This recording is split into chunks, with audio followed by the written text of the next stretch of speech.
अरे छत्रपती शिवरायांचा पराभव व्हावा म्हणून शतचंडी यज्ञ करणाऱ्या विचारधारेच्या वळचणीला तुम्ही जाता आणि आम्हाला हिंदुत्व शिकवता। ज्यांनी तुकारामांची गाथा बुडवली, तुकारामांना वैकुंठाला पाठवलं, त्यांच्या वळचणीला तुम्ही जाता आणि आम्हाला हिंदुत्व शिकवता। ज्यांनी छत्रपती संभाजी महाराजांना बदनाम केलं, त्यांचे पाय धरता तुम्ही आणि आम्हाला हिंदुत्व शिकवता। महात्मा फुले, सावित्रीबाई फुले यांच्यावर शेणाचा मारा ज्यांनी केला, दगडगोटे मारले, त्यांच्यावर मारेकरी घातले, त्यांचे पाय धरता तुम्ही आणि आम्हाला हिंदुत्व शिकवता। राजर्षी शाहू महाराज एवढ्या लोभस व्यक्तिमत्वावर महिलांविषयी गैरवर्तणुकीचे आरोप केले, त्यांना कोर्टात खेचलं तुम्ही।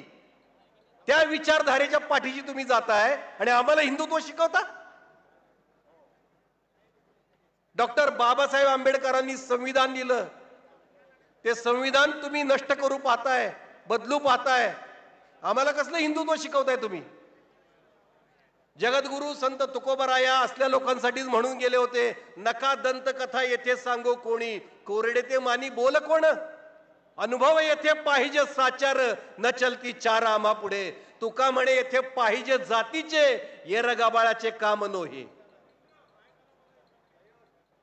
ठाणेकर मतदार बंधू भगिनींनी एक गोष्ट मनापासून लक्षात ठेवा, तुमच्यावर खूप मोठी जबाबदारी आहे, खूप मोठी जबाबदारी आहे।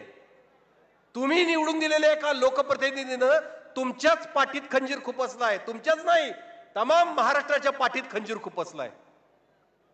तुम्हाला तो कलंक पुसून टाकायचा आहे, तो डाग पुसून टाकायचा आहे। ठाणेकरांच्या बाणेदारपणावर, ठाणेकरांच्या प्रामाणिकपणावर, ठाणेकरांच्या संवेदनशीलतेवर प्रश्नचिन्ह उभं राहिलंय, तो डाग आपल्याला पुसून टाकायचा आहे। जे विषारी साप हुकुमशाहीचे महाराष्ट्रानं रोखून धरले होते, ते विषारी साप ठाणं पोखरून महाराष्ट्रात घुसलेत, हा डाग आपल्याला पुसून टाकायचा आहे। 20 तारखेला तुम्ही प्रचंड संख्येनं घराबाहेर पडा, राजन विचारेंचं नाव बघा, मशालीचं चिन्ह बघा आणि बटन दाबा। तुमचं एक मत खूप मोठी क्रांती करू शकतं, तुमचं एक मत इतिहास घडवू शकतं। ठाण्याची फार मोठी जबाबदारी आहे, विसरू नका ती रात्र, विसरू नका जेव्हा एक गद्दार सुरतला पळून चालले होते, सगळा महाराष्ट्र थक्क होऊन टीव्ही बघत होता, अवाक झाला होता महाराष्ट्र सगळा, तिथून ते गुवाहाटीला गेले, लपून बसले। ती रात्र कधी विसरू नका, विसरू नका ती रात्र जेव्हा उद्धवजी ठाकरेंनी एका क्षणात राजीनामा दिला आणि मानानं सन्मानानं वर्षा बंगला सोडला, सगळ्या महाराष्ट्राच्या डोळ्यात अश्रू होते, त्या आसवांना आपल्याला न्याय द्यायचा आहे। ती रात्र विसरू नका, विसरू नका ते दिवस जेव्हा फक्त उद्धवजींना साथ देतायत म्हणून संजयजी राऊत यांना तुरुंगात टाकलं, मागे अनिल देशमुखांनाही तुरुंगात टाकलं होतं खोट्या आरोपाखाली। विसरू नका, ही गोष्ट अजिबात विसरू नका। खूप अन्याय झालाय, खूप अत्याचार झालाय, महागाई, बेरोजगारी तर विसरूच नका। मणिपूरला 2 भगिनींची विवस्त्र धिंड काढली, ते तर विसरूच नका। आपल्या मेडल मिळवलेल्या 7 कुस्तीगीर महिलांना न्याय मिळाला नाही, तेही विसरू नका, काही विसरू नका। त्यांना सांगा सब याद रखा जाएगा, सब कुछ याद रखा जाएगा। तुम्हारी लाठी और गोलियों से जो कत्ल हुए हैं, उनकी यादों में दिलों को रखा, सब याद रखा जाएगा, सब कुछ याद रखा जाएगा। तुम रात लिखो, हम चांद लिखेंगे, तुम जेल में डालो, हम दीवार फांद लिखेंगे, तुम एफआईआर लिखो, हम है तैयार लिखेंगे, तुम अदालतों से चुटकुले लिखो, हम दीवारों पे इंसाफ लिखेंगे, अंधे भी पढ़ ले इतना साफ लिखेंगे, बहरे भी सुन ले इतनी जोर से बोलेंगे। तुम जमी पे जुल्म लिखो, हम आसमान पे इनकलाब लिखेंगे, तुम काला कमल लिखो, तुम काला कमल लिखो, आग उबलती हुई मशाल लिखा जाएगा, सब याद रखा जाएगा, सब कुछ याद रखा जाएगा। येत्या 20 तारखेला आपल्या निष्ठावान, कर्तृत्ववान, चारित्र्यवान राजनजी विचारे यांना भरभरून मतं द्या, भरघोस मतांनी त्यांना निवडून आणा.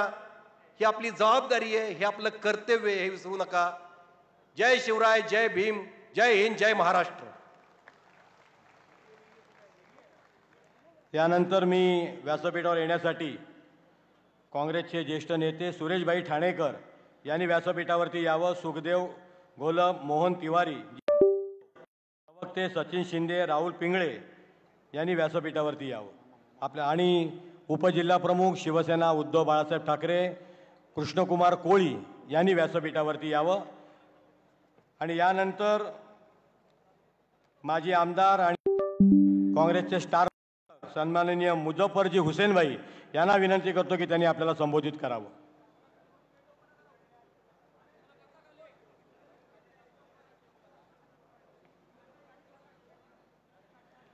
अजूनही स्टेजच्या उजव्या बाजूला जी मंडळी उभी आहे, आपल्याला विनंती आहे की आपण सगळ्यांनी बसून घेतलं तर खऱ्या अर्थाने या प्रचार सभेला शोभा येईल. 25 ठाणे लोकसभा मतदारसंघाच्या या प्रचारार्थ उपस्थित मंचावर आदरणीय सुप्रियाताई सुळे, जितेंद्र आव्हाड, आपचे शिंदे साहेब, इंडिया आघाडीचे सर्व घटक पक्षाचे सर्व ज्येष्ठ नेते, सन्मान्य व्यासपीठ, उपस्थित बंधू भगिनींनो, पत्रकार मित्रांनो, येत्या 20 तारखेला आपण या ठाणे लोकसभेचे आपले लाडके उमेदवार राजन विचारे साहेब यांना मशाल या चिन्हावरती बटन दाबून त्यांना बहुमताने आपल्याला विजयी करायचा आहे. मित्रांनो, ही निवडणूक या देशाचं भविष्य ठरवणारी निवडणूक आहे. ही निवडणूक या देशामध्ये घटना आपल्याला जर वाचवायची असेल तर आपल्याला इंडिया आघाडी आणि महाराष्ट्र विकास आघाडीच्या बाजूने मतदान करून या देशाची घटना वाचवण्याचं काम तुम्हाला आम्हाला करायचं आहे. या देशातली जो सेक्युलर फॅब्रिक आहे, सर्व जाती धर्म, सर्व प्रांत, सर्व भाषा याला एक मुठ्ठीमध्ये बांधण्याचं काम डॉक्टर बाबासाहेब आंबेडकरांनी केलं. आणि आज केंद्रामधली सरकार आणि ही भाजप त्या घटनेला संपवण्याचा डाव रचत आहे. डाव रचण्यापेक्षा ते घटना नक्की संपवणार आहेत. मागील कित्येक वर्ष आपण हे सगळ्यांनी ते त्यांच्याकडनं ऐकलेलं आहे. आज त्यांनी SC, ST, OBC यांना असलेले सर्व सबसिडीज, मुलांना कॉलेजमधली जी सबसिडीज आणि बेनिफिट्स होते ते बंद करून टाकलेत. स्थानिक स्वराज्याचा OBC रिझर्वेशनचा निर्णय ते होऊ दे. महाराष्ट्रामध्ये आणि अजून बऱ्याच राज्यामध्ये आपण बघताय की स्थानिक स्वराज्याची निवडणुका त्या ठिकाणी पार पडत नाही.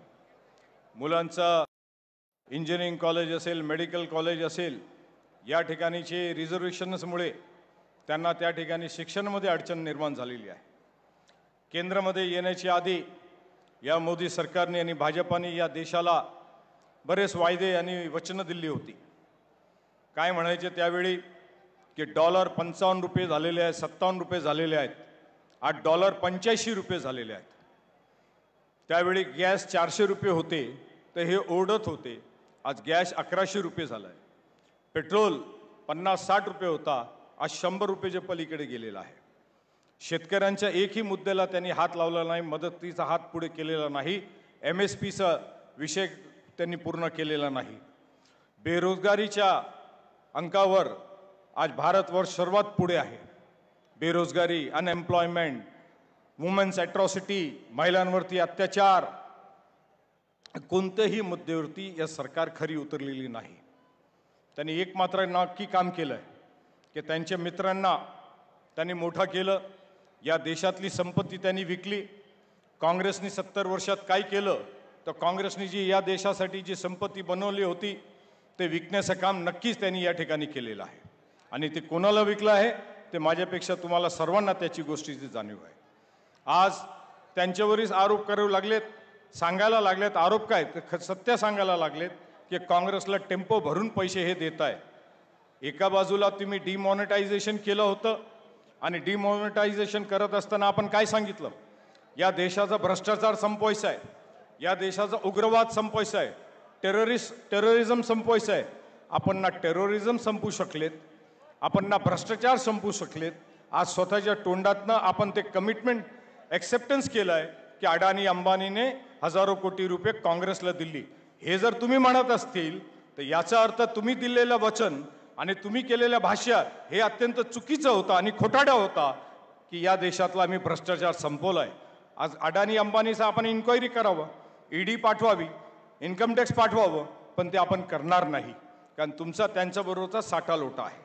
मित्रांनो, मोदी सरकारने ज्या वेळी निवडणुका येतात, निवडणुकीच्या आधी 5 वर्ष ते म्हणतात, 4 दिवस आधी वाराणसीमध्ये त्यांनी इंटरव्ह्यू देत असताना हे म्हटले की मी ज्या गावात राहत होतो, ज्या शहरात राहत होतो, माझ्या आजूबाजूचा सगळं मुस्लिम समाज होता, मी मुस्लिम समाजाला माझ्याकडनं लांब कसं करू शकतो हे विचारसुद्धा मी करू शकत नाही. आणि परत काल भाषण केलं, कल्याणमध्ये भाषण केलं, त्या ठिकाणी काय म्हटलं की काँग्रेस आणि इंडिया आघाडीची सरकार हे अल्पसंख्याकांना, बहुसंख्येच्या समाजाचा सगळी धनसंपत्ती लुटून त्या ठिकाणी अल्पसंख्यांना देणार आहेत. हे 15% हे या लोकांना देणार आहेत, यांचे मंगलसूत्र काढून त्या लोकांना देणार आहात. इंडिया आघाडीचं मॅनिफेस्टो, काँग्रेसचं मॅनिफेस्टो हे मुस्लिम लीगचा मॅनिफेस्टो आहे. एखाद्या देशाच्या पंतप्रधानांनी या देशामध्ये मागील 70 वर्षामध्ये कधीही ही पाटली घातली नसेल जी नरेंद्र मोदींनी घातली आहे. मित्रांनो, इलेक्शन आलं की फक्त हिंदू मुस्लिम.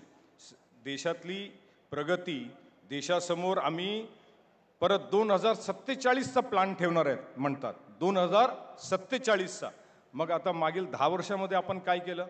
10 वर्षामध्ये एकच काम केलं की पंडित नेहरूंनी चूक केली, काश्मीर बनवलं, अमुक केलं, ढमुक केलं.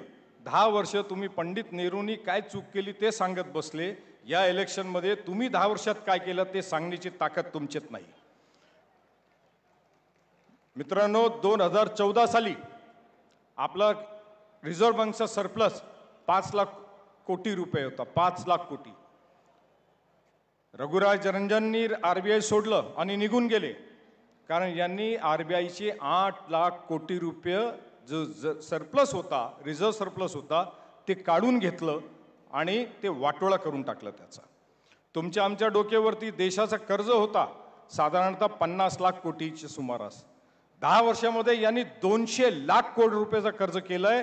तुमच्या आमच्या डोक्यावरती किमान 2 लाख कोटी रुपयाचं कर्ज प्रत्येक देशाच्या नागरिकांवरती आहे. हे म्हणतात की आम्ही रस्ते बनवले, आम्ही एअरपोर्ट बनवले आणि कोणाला विकलं? तुम्ही रस्ते बनवले, त्याचं प्रायव्हेटायझेशन कोणाला केलं? या देशाची रेल्वे, किमान 20,000 किलोमीटरची रेल्वे यांनी विकून टाकली, प्रायव्हेटाईज करून टाकलं. आज म्हणतो आम्ही बुलेट ट्रेन बनवतोय, बुलेट ट्रेनसाठी कर्ज आणताय 1 लाख कोटी. GST तुम्ही लावलंय 30% इन्कम टॅक्स आणि 18% GST. 48% टॅक्स या देशाच्या नागरिकांच्या डोक्यावरती तुम्ही मांडलाय. आणि त्याचा खुलासा काय सांगताय परत की या देशामध्ये इन्कम टॅक्स भरणारे फक्त 5% होते, म्हणून तुम्ही गोरगरिबांच्या डोक्यावरती 18% टॅक्स मांडून टाकलं. मागील 10 वर्षामध्ये लाखोच्या संख्येने, मोर दॅन 1 मिलियन लोकांनी हा देश सोडून विदेशाची नागरिकता स्वीकारली. का स्वीकारली? तर टॅक्सचा रेशिओ एवढा मोठा आहे की ते भावसत नाही लोकांना. लोक देश सोडून विदेशात जाऊन कंपनी एस्टॅब्लिश करू लागलेत. दुबईला चाललेत, वेगवेगळ्या ठिकाणी चाललेत, ब्रिटिश आयर्लंडमध्ये चाललेत, टॅक्स हॉलिडे परिसरमध्ये चाललेत. का सोडून चाललेत? हे तुमचे जे चाललेले लोक आहेत ना, हे कोट्याधीश लोक आहेत, गरीब नाही आहे. गरिबांना तर तुम्ही सांगताय की मी 80 कोटी लोकांना अन्नधान्य देतोय आणि पुढील 10 वर्ष अजून देणार आहे. याचा अर्थ तुमचं म्हणणं असं आहे की मी या देशाच्या लोकांना गरिबी रेषाखालीच ठेवणार आहे. एका बाजूला पार्लमेंटमध्ये आपण म्हणतात की आम्ही 5व्या क्रमांकाची इकॉनॉमी झाली, आमची इकॉनॉमी 5व्या क्रमांकाची आहे. जर 5व्या क्रमांकाची आमची इकॉनॉमी झाली असेल, जर एका बाजूला तुम्ही म्हणतात आमचा पर कॅपिटा इन्कम UK पेक्षा जास्त आहे, तर मग तुम्हाला 80 कोटी लोकांना अन्नधान्य देण्याची गरज काय? याचा अर्थ या देशाने प्रगती केली नाही, या देश अजून गरीब होत चाललाय. गरीब माणूस अजून गरीब होत चालला आहे, श्रीमंत माणूस श्रीमंत होत चाललेले आहेत. हे श्रीमंत आणि गरिबांमधली जी रेषा आहे ती वाढत चालली आहे. हे मित्रांनो, अजून हे दलितांना, आदिवासींना, ओबीसींना हे अजून मागे टाकण्याची यांची व्यूहरचना आहे. हे आरक्षण संपवणार, घटना संपवणार आणि देशाला अजून मागे घेऊन जाणार, हे यांची कल्पना आहे. आणि हे त्याच मार्गावर चाललेले आहेत, हे त्याच मार्गावर चाललेले आहेत. आणि म्हणून हिंदू समाजाचं जर मतदान आपल्याला कन्सॉलिडेट करायचं असेल, यांना 2019ला जे काय मतदान झालं असेल 40-41%, ते मतदान त्यांना कन्सॉलिडेट करायचं असेल तर अल्पसंख्यांच्या विरोधात बोलायचं, मुसलमानांच्या विरोधात बोलायचं. म्हणजे मुसलमानांच्या विरोधात बोललो तर त्यांना असं वाटते का आपलं 40% मतदान हे आपल्याला कन्सॉलिडेट होईल आणि हिंदू आपल्याला मतदान करतील. मित्रांनो, मी महाराष्ट्रभर फिरलो, हे आपल्याला सांगू इच्छितो की परिस्थिती यांना वाटते आणि हे जे भाष्य करतात तशी नाही. 400 पार होणार आहे, पण इंडिया आघाडी होणार आहे.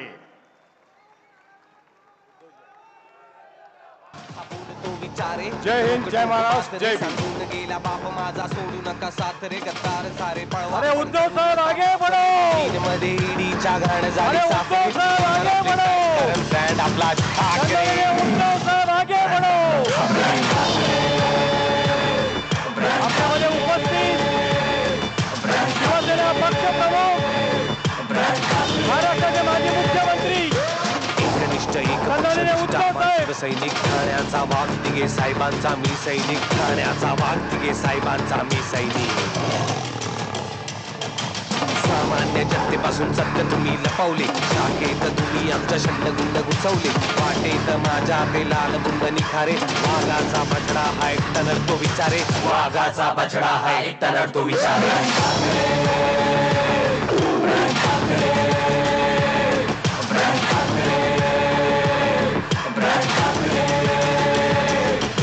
मार्मिकला सामना सहज नाही होत.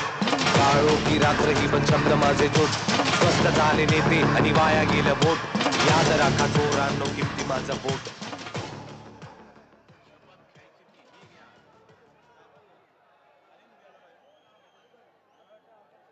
मी मान्यवरांना विनंती करतो की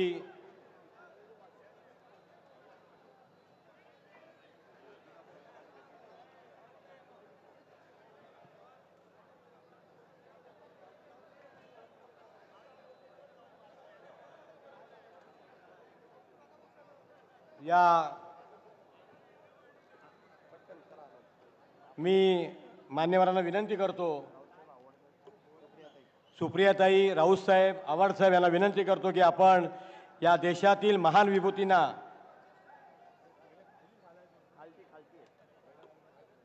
भारत माता छत्रपती शिवाजी महाराज आणि या सर्व विभूतींना पुष्पहार अर्पण करण्याची विनंती मी राऊत साहेब, सुप्रियाताई सुळे, त्याचबरोबर जितेंद्रजी आव्हाड साहेब, तुषारजी गांधी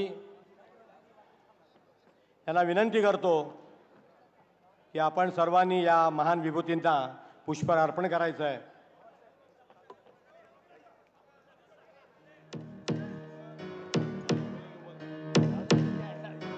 डर डर डर डर डर काळीचा आवाज विचार. ठण ठण ठण ठण ठणकावून बोलतो विचार. भारत माता की, भारत माता की. फड फड फड फड फडकणारा राग विचारे. आवाज जनतेचा आवाज काळाचा राजाना विचारे. छत्रपती शिवाजी महाराज की हसेले जय भवानी. भारतीय घटने शिल्पकार डॉक्टर बाबासाहेब आंबेडकरांना पुष्पहाराची विनंती करतो. डॉक्टर बाबासाहेब आंबेडकरांचा. यानंतर हिंदुत्व सम्राट सरसेनापती बाळासाहेब ठाकरे, हिंदुत्व सम्राट सरसेनापती बाळासाहेब ठाकरे यांचा, मासाहेब बिनाताई ठाकरे यांचा. आणि यानंतर आपले सर्वांचे गुरुवर्य धर्मवीर आनंदीगे साहेबांच्या प्रति पुष्पहार विनंती करतो.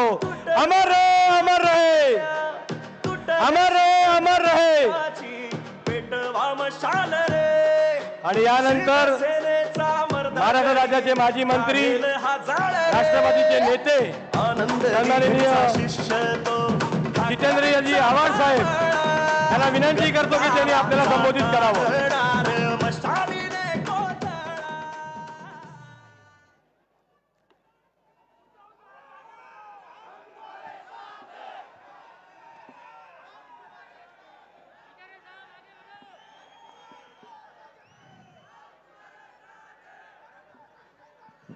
विचार मंचावर उपस्थित असलेले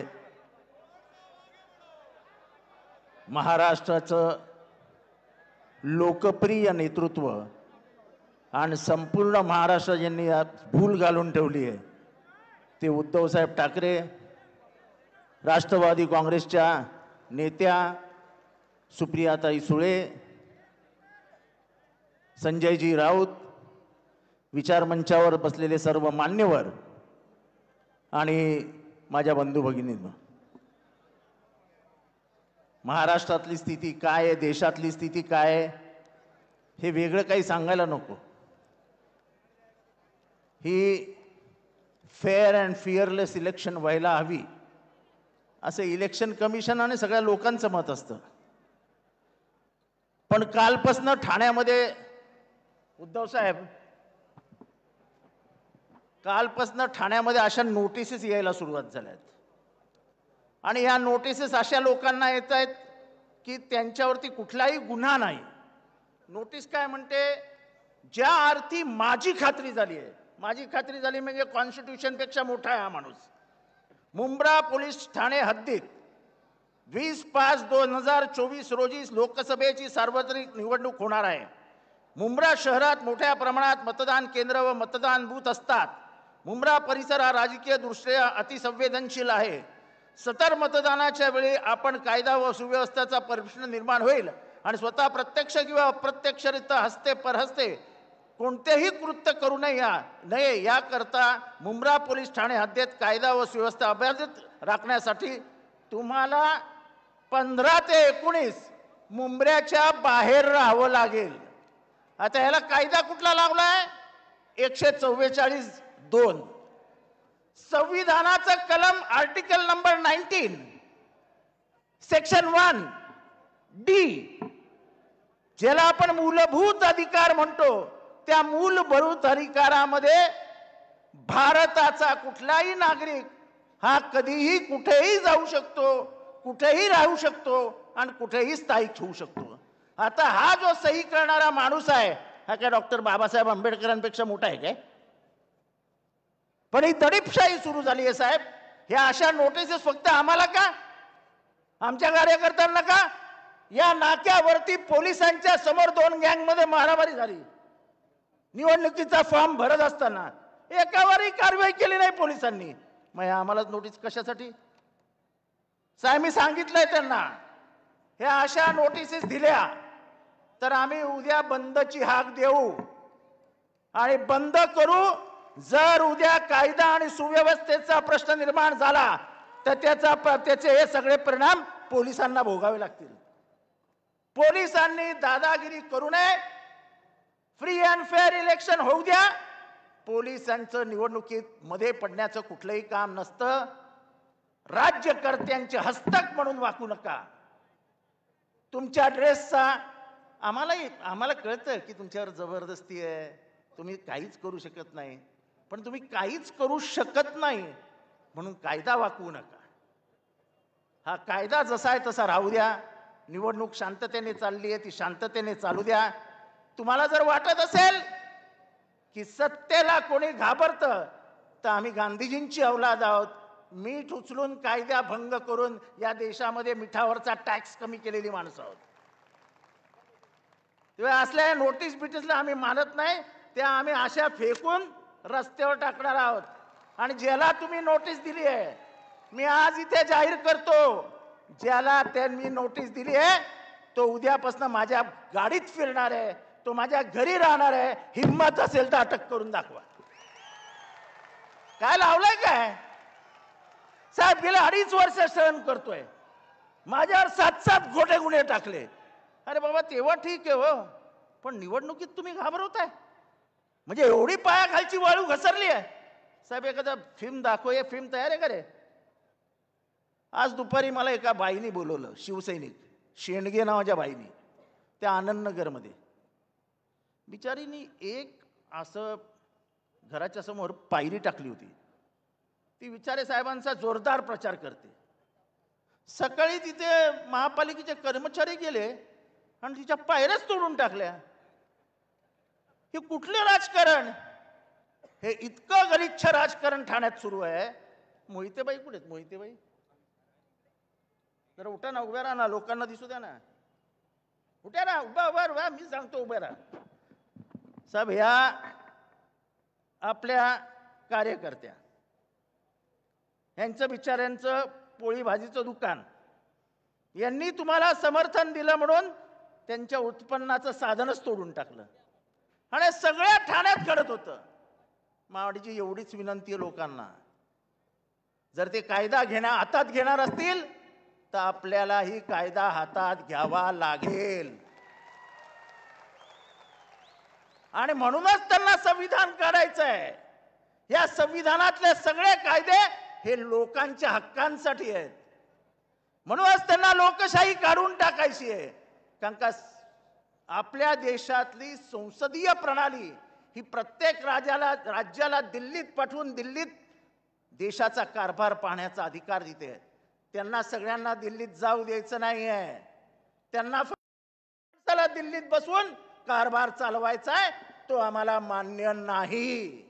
आम्हाला एक अधिकारशाही मान्य नाही. आम्हाला लोकशाही हवीच. तेव्हा हे जे मतदान आहे, पेट्रोल वाढलं कमी करू. गॅस किती आहे? 1100 ना, 500ला देणार आहोत आम्ही. 500ला सगळ्या महिलांनी टाळ्या वाजवा. 500ला आम्ही देणार आहोत. पहिल्या 30 लाख नोकऱ्या देणार आहोत. प्रत्येक महिलेला जिच्याकडे पिवळं रेशन कार्ड आहे तिला 1 लाख रुपये वर्षाला देणार आहोत. हे सगळं देऊच. पण ही लढाई आहे ते तुमचं संविधान काढणार आहेत. आपलं संविधान गेलं तर आपलं स्वातंत्र्य जाईल. ज्या संविधानाने माझ्यासारख्या मागासवर्गीयाला अधिकार दिले, अनेक ओबीसी, बीसी, ईसी यांना प्रगतीची दारं मोकळी करून दिली, त्या सगळ्यांना परत तसेच मागे टाकणार आहेत. संविधान हा आपला आत्मा आहे जगण्याचा. डॉक्टर बाबासाहेब आंबेडकरांनी दिलेला आत्मा आहे.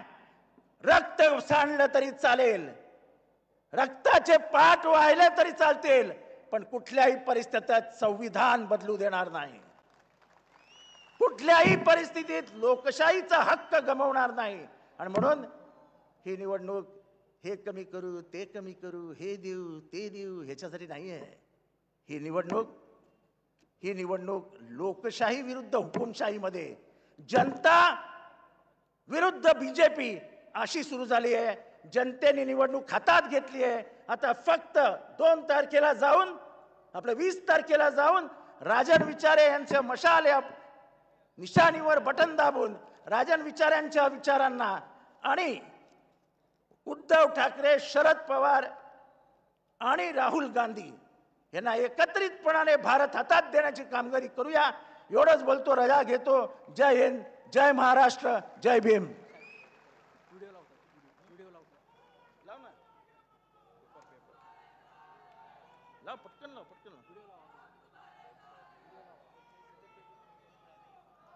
साहेब, जरा माझा आरोप आहे. 1 सेकंदामध्ये 5 जणांनी हातोडे माझे निघून गेले. मी काल प्रचार करते ना, आज माझी पायरी तुटण्याचा अर्थ काय? दादागिरी, विरोधकांना घाबरवण्याचे प्रकार. म्हणजे आम्हाला त्रास निष्ठेसाठी. आम्ही एक निष्ठा आहोत. आम्ही गद्दारी नाही केलेली, करणार पण नाही. माझं घर देऊन सोडू दे तरी पण नाही करणार. रंजना शेळकेचं घर सोड, तिथे खानदान संपाव, तरी पण उद्धव बाळासाहेब ठाकरेवर झालं शेवटपर्यंत. पण एवढी हिंमत केली. कट्टर उद्धव साहेब समर्थक. आमच्या आम्ही का विचार.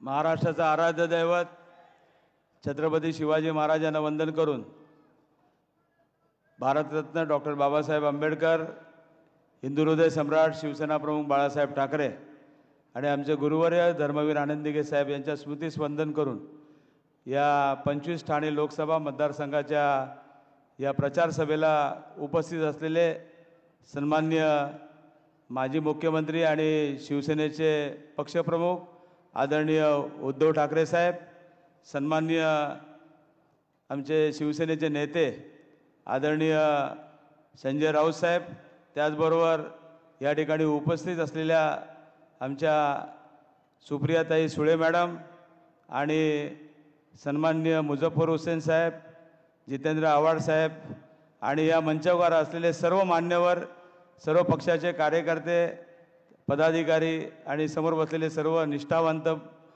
कार्यकर्ते, बंधू आणि भगिनींनो, सर्वप्रथम मी या ठिकाणी एवढ्या मोठ्या संख्येने आपण सर्व पक्षाचे कार्यकर्ते या ठिकाणी उपस्थित राहिल्याबद्दल आणि आपण जी गेले 2 महिन्यापासून इंडिया महाविकास आघाडीच्या माध्यमातून या ठिकाणी जी एकजूट दाखवली आणि त्यामुळेच या ठिकाणी आज ही जाहीर सभा या ठिकाणी होत आहे. गेल्या 10 वर्षामध्ये मला वाटतं या ठाणे लोकसभेचा खासदार म्हणून काम करत असताना जवळजवळ 9,494 कोटी या ठिकाणी केंद्राचा निधी या ठाणे असेल, नवी मुंबई असेल, मीरा भाईंदर असेल या शहरामध्ये या विविध विकासाच्या कामासाठी या इथे आणला गेला.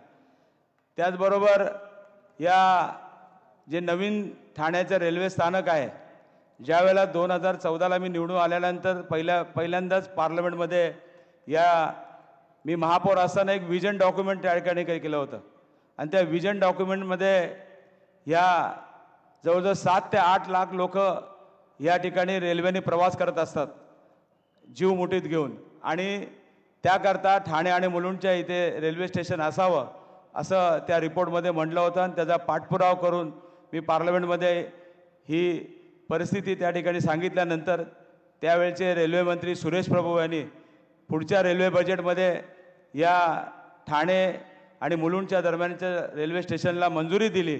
स्वतः ते ठाण्यामध्ये आले होते आणि ऐतिहासिक अशी या ठाणे शहराचे निकट असलेला सर्वात मोठा महत्त्वाचा जो क्षण होता त्याचं काम 3 ते 4 महिन्यापूर्वी सुरू झालं.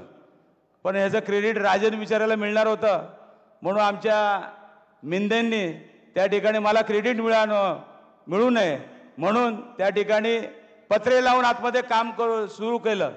परंतु लोकांना माहिती आहे की या ठाणे लोकसभेचा खासदार या नात्याने या रेल्वे स्टेशनसाठी केलेला पाठपुरावा, पार्लमेंटमध्ये त्याचा केलेला पाठपुरावा आणि त्याला आणलेली मंजुरी, रेल्वे मंत्री या ठिकाणी ठाण्यामध्ये सुद्धा आले होते आणि त्या रेल्वे स्टेशनचं काम आता सुरू झालं आहे. 2025ला या ठाणे रेल्वे स्टेशनचा नवीन त्या ठिकाणी स्टेशन होतं आहे ते काम पूर्ण होणार आहे.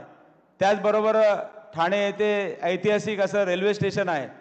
त्या ऐतिहासिक अशा रेल्वे स्टेशनचं तुम्ही जर बघितलं असेल त्या ठिकाणी मल्टी मॉडेल हब या ठिकाणी आपण त्या ठिकाणी मांडलेलं होतं आणि त्या मल्टी मॉडेल हबच्या धर्तीवरती मला वाटतं एअरपोर्टच्या धर्तीवरतीच हा प्रोजेक्ट त्या ठिकाणी मंजूर झालेला आहे आणि त्यासाठी सुद्धा या ठिकाणी मंजुरी मिळाल्यानंतर ते सुद्धा काम या ठिकाणी सुरू होणार आहे. आणि तुम्ही बघितलं असेल आज या ठिकाणी जे नवीन स्टेशन होणार आहे त्यासाठी श्रीस्थानक नाव देण्यात यावं यासाठी सुद्धा आपण मागणी केलेली आहे. स्मार्ट सिटी अंतर्गत या ठाणे शहरामध्ये विविध योजना अंतर्गत मला वाटतं या ठिकाणी स्मार्ट सिटीच्या यादीमध्ये ठाणे शहर यावं यासाठी 3 वर्ष सातत्याने प्रयत्न केले असता या ठिकाणी 4थ्या वर्षी या ठाणे शहराचा स्मार्ट सिटीमध्ये मान्यता मिळाली 2016ला आणि आज या अंतर्गत त्या ठिकाणी ठाणे रेल्वे स्टेशन स्थानक सॅटिस 2 आणि तलावांचं संवर्धन या ठिकाणी यासाठी निधी मिळाला. हे करत असताना सॅटिस 2 मध्ये कोपरी येथे आपण मागणी केली होती आणि 260 कोटीला त्यासुद्धा मान्यता मिळाल्यानंतर त्या ठिकाणी ठाणे स्टेशन ते गुरुद्वारा या ठिकाणी फ्लायओव्हरचं काम सुरू झालेलं आहे आणि येत्या काही दिवसामध्ये ते पूर्ण होणार आहे. त्याचबरोबर या तुम्हाला माहितीच असेल की ठाणे शहर एक तलावांचं शहर आहे. या तलावांच्या शहरामध्ये या ठिकाणी सिंगापूरच्या धर्तीवरती लेक सिटी असा जागतिक दर्जा या ठिकाणी 1 फेजमध्ये आपण कामसुद्धा त्याचं पूर्ण केलं आणि ते करत असताना दुसऱ्या फेजमध्ये त्या ठिकाणी या विकास निधी त्या ठिकाणी मंजूर केल्यानंतर जाणून बुजून त्या ठिकाणी काम थांबवलं गेलं. अशा तुम्ही लोकांना या ठिकाणी तुम्ही निवडून देणार आहेत का, हा सुद्धा प्रश्न आपल्या समोर आपण मांडतो. त्याचबरोबर दिघा स्टेशन माझ्या आयुष्यातला सर्वात मोठा असा क्षण असेल की या दिघा स्टेशन नवीन स्टेशन त्या ठिकाणी गेल्या 10 वर्षात सातत्याने पूर्ण करून मान्य पक्षप्रमुख उद्धव ठाकरे साहेबांच्या भूमिपूजन त्या ठिकाणी झालं होतं. परंतु हे काम सातत्याने मागणी केल्यानंतर ते काम पूर्ण झालेलं आहे आणि त्याचं लोकार्पण सुद्धा झालेलं आहे. त्याचबरोबर ठाणे शहराला लागलेला खाडी किनारा लक्षात घेता या ठिकाणी जलवाहतूक प्रकल्प या ठिकाणी आपण राबवला होता. ठाणे, नवी मुंबई आणि मीरा भाईंदर यातल्या 3 शहरांना हा प्रकल्प एक महत्त्वाचा असा प्रकल्प ठरणार आहे आणि त्यासाठी सुद्धा ते आपण प्रयत्न आपण करतोय.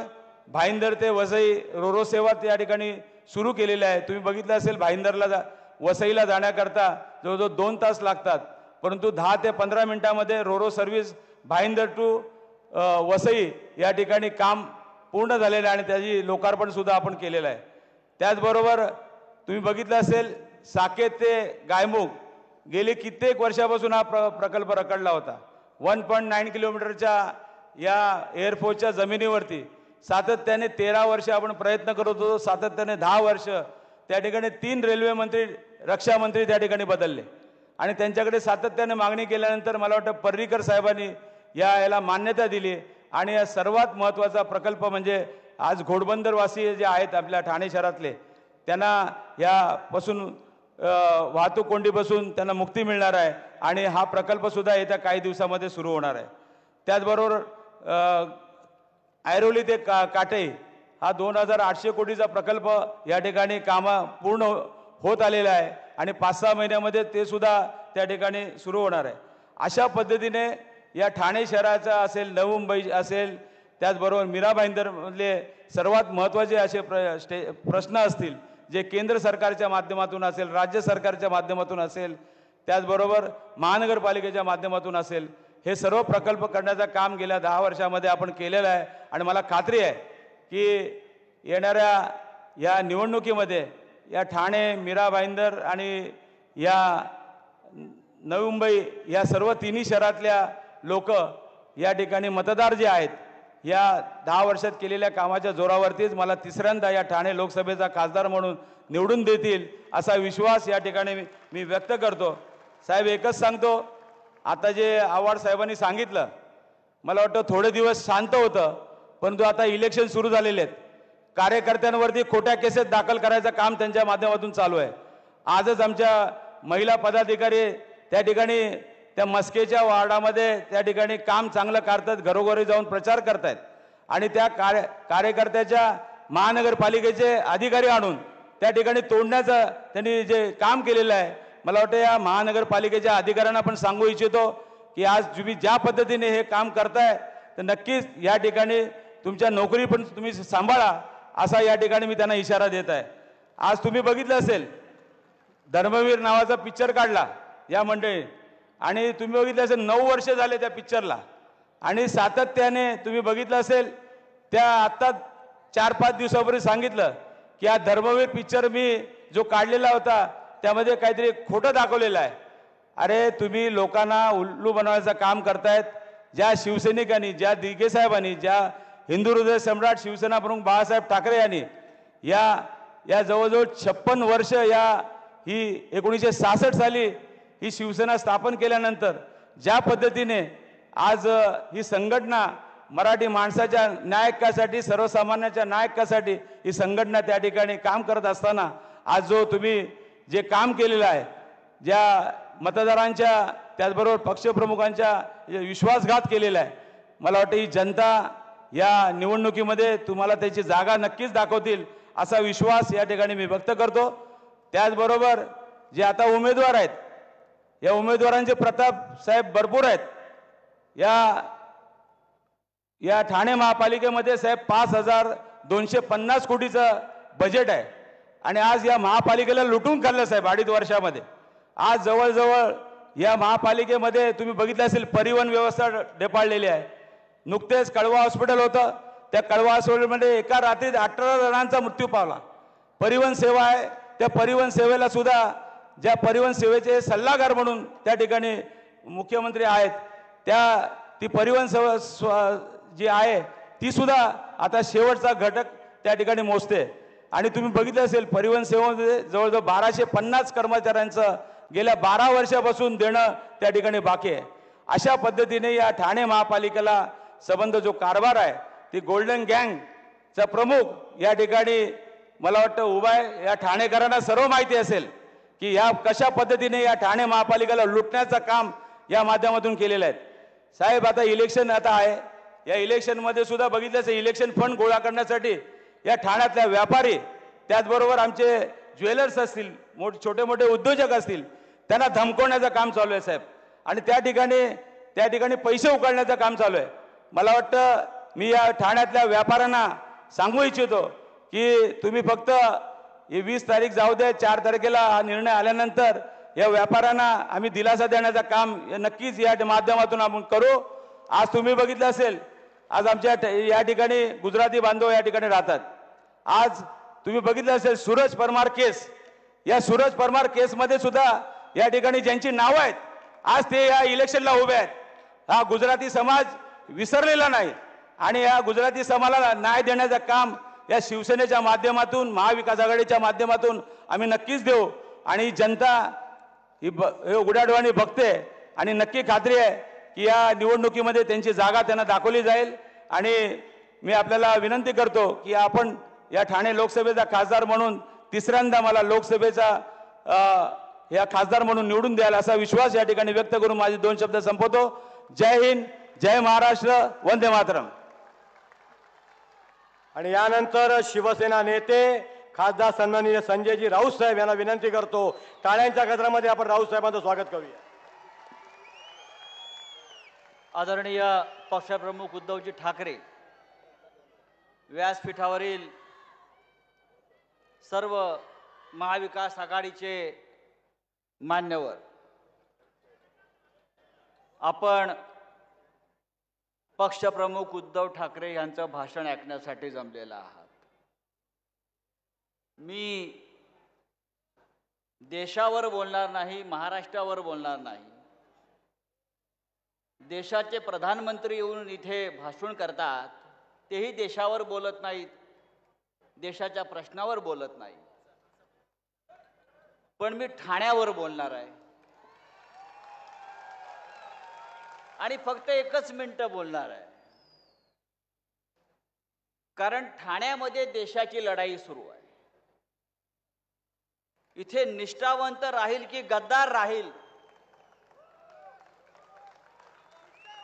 याकडे देशाचं लक्ष या ठाण्यात लागलेलं आहे. कोणाला वाटत असेल हा इलाका त्यांचा आहे, नाही, हा इलाका शिवसेनेचा आहे, बाळासाहेब ठाकरेंचा आहे. आणि इथे धमाका सुद्धा शिवसेनेचाच होणार. या चोर बाजारातला माल विकला जाणार नाही, लक्षात घ्या. हे जे चोरांचे सरदार आहेत टेंबी नाक्यावर, ते नेहमी सांगतायत अलीकडे काय सांगतायत, माझी शिवसेना खरी, आम्ही कसे लढवय्ये, बरं का, आम्ही निष्ठावंत. बाळासाहेब ठाकरेंचा विचार, हिंदू हृदय सम्राट माननीय बाळासाहेब ठाकरेंचा विचार आम्हीच कसे पुढे नेत आहोत असं तुणतुणं वाजवतात आणि पाठीमागून मोदी ढोल वाजवतात. पण हिंदू हृदय सम्राट बाळासाहेब ठाकरे यांचा जर विचार या चोराच्या सरदाराला खरोखर माहीत असेल तर मी सांगतो, उद्धवजी, बाळासाहेबांनी वारंवार सांगितलेल्या जाहीर सभातून आपल्याला, मराठी माणसाला, ते ठाण्यात सुद्धा येऊन त्यांनी सांगितलेलं आहे, निष्ठेच्या बाबतीत एक वेळ लढला नाहीस तरी चालेल पण विकला जाऊ नकोस. एक वेळ लढला नाहीस तरी चालेल पण विकला जाऊ नकोस. आज या माणसानं स्वतःलाही विकलं आणि टेंबी नाका सुद्धा विकला निष्ठावंतांचा. म्हणून ही लढाई निष्ठावंतांची आहे आणि मला खात्री आहे ज्या ठाण्यानं हिंदुहृदय सम्राट बाळासाहेब ठाकरे यांच्यावर भरभरून प्रेम केलं आणि शिवसेनेच्या स्थापनेपासून शिवसेनेच्या इतिहासातली पहिली सत्ता शिवसेनेनं दिली बाळासाहेब ठाकरेंना आणि शिवसेनेला, ती ठाण्यातली शिवसेना, ठाण्यातली जनता हा चोरीचा माल संसदेमध्ये पाठवणार नाही आणि ठाणे शिवसेनेचंच राहील. अशा प्रकारे ही निष्ठेची धगधगती मशाल पेटत राहील आणि पार्लमेंटला जाईल. मी आपला फार वेळ घेत नाही. माननीय उद्धवजी आपल्या समोर येतील आणि आपले विचार मांडतील. जय हिंद, जय महाराष्ट्र. उद्धव साहेबांच्या भाषणाआधी एक छोटासा व्हिडिओ आहे. कृपया विनंती, आपण व्हिडिओ चालू करावा. मी विचारे साहेबांचं ठाणेकर नागरिकांतर्फे मी खास करून आभार मानेल की या मासुंदा तलावाचं रूपडं बदलण्याकरता मी विचारे साहेबांचं ठाणेकर नागरिकांतर्फे मी खास करून आभार मानेल की या मासुंदा तलावाचं रूपडं बदलण्याकरता त्यांनी खूप कष्ट घेतलेले आहेत, खूप सातत्याने पाठपुरावा केलेला आहे. खासदार महोदयांना धन्यवाद देतो. त्यांचा पाठपुरावा एकदम भारी असतो. त्यांचं एकदा कामाच्या मागे लागले की तो माणूस समोरचं ते काम त्याला माहिती आहे, काम नाही केलं ते यांचं पाठलाग चालू असतो. एखाद्या कामाच्या मागे पाठपुरावा कसा करावा हे राजेंद्र विचारे यांच्याकडून शिकायला पाहिजे. मी विचारे साहेबांचं ठाणेकर नागरिकांतर्फे मी खास करून आभार मानेल की या मासुंदा तलावाचं रूपडं बदलण्याकरता त्यांनी खूप कष्ट घेतलेले आहेत, खूप सातत्याने पाठपुरावा केलेला आहे. खासदार महोदयांना धन्यवाद देतो. त्यांचा पाठपुरावा एकदम भारी असतो. त्यांचं एकदा कामाच्या मागे लागले की तो माणूस समोरचं ते काम त्याला माहिती आहे, काम नाही केलं ते यांचं पाठलाग चालू असतो. एखाद्या कामाच्या मागे पाठपुरावा कसा करावा हे राजेंद्र विचारे यांच्याकडून शिकायला पाहिजे.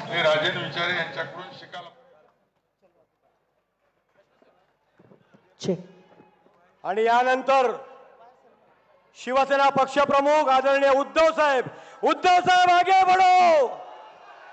अरे उद्धव साहेब आगे बढ़ो.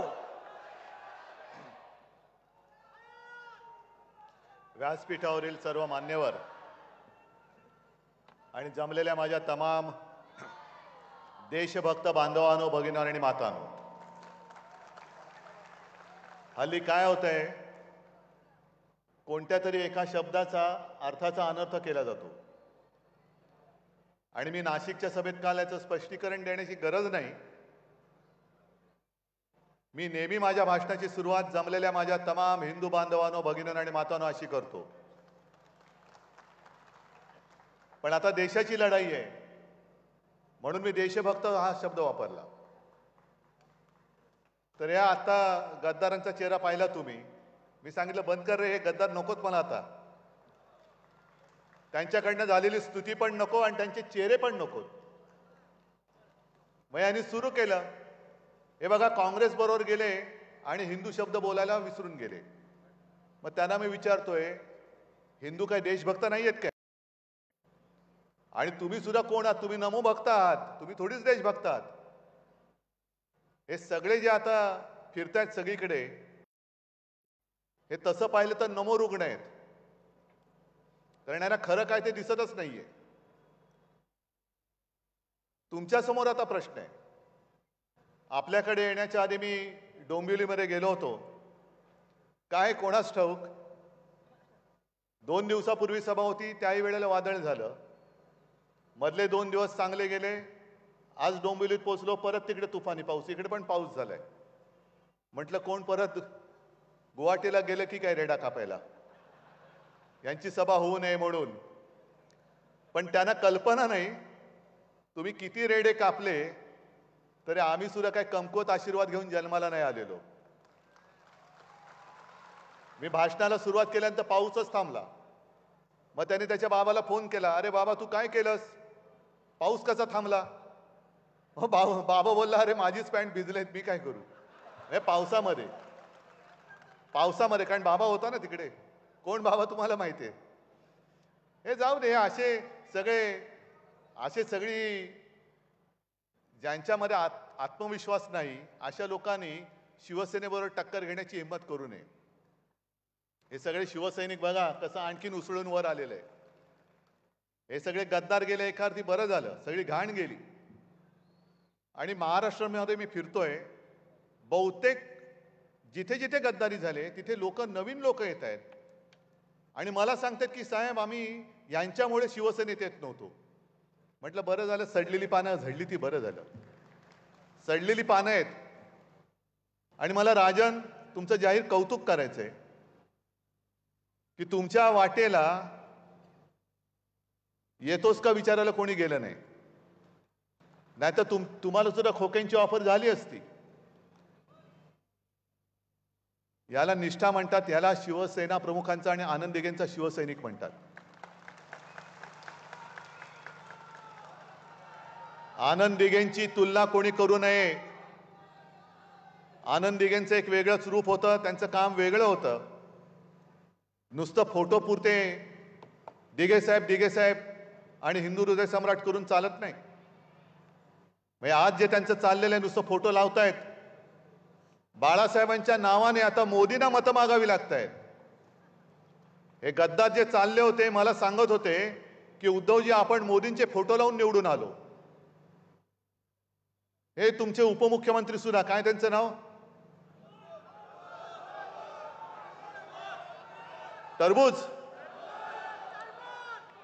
मी अक्षय कुमारना जाहीर विनंती करतोय की अक्षयजी तुम्ही जरा पुन्हा एकदा 4 जूनच्या आधी मोदीजींची मुलाखत घ्या, कारण 4 जून नंतर पंतप्रधान ते नसणार आहेत.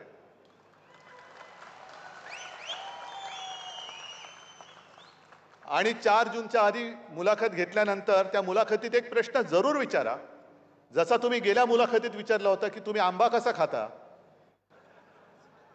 तसं त्यांना विचारायचं की तुम्ही टरबूज कसं खाता,